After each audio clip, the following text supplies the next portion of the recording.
Magandang hapon mga idol. Nandito na naman tayo ngayon sa site.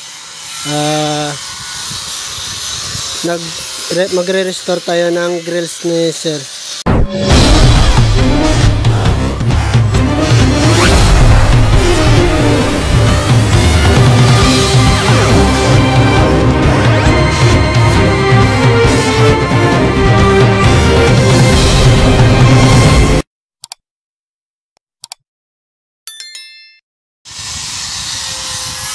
Magandang hapon mga idol.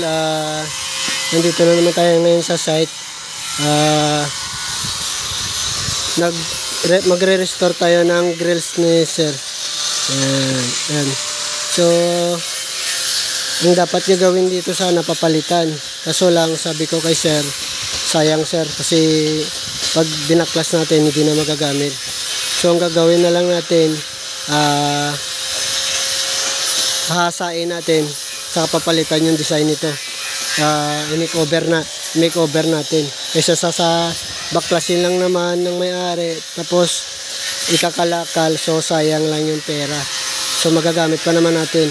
Kasi okay pa naman yung bakal, yung iba mga butas-butas tulad yan. So i-repair natin yan. Abangan nyo na lang guys hanggang matapos to, ang grills na to. Abangan nyo na lang yung kasunod na video nito.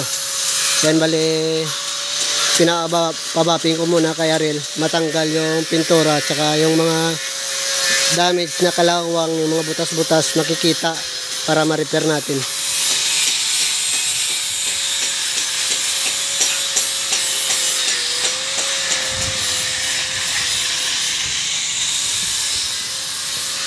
Yan, pati ito yung lumang gate nya, i-restore din natin to.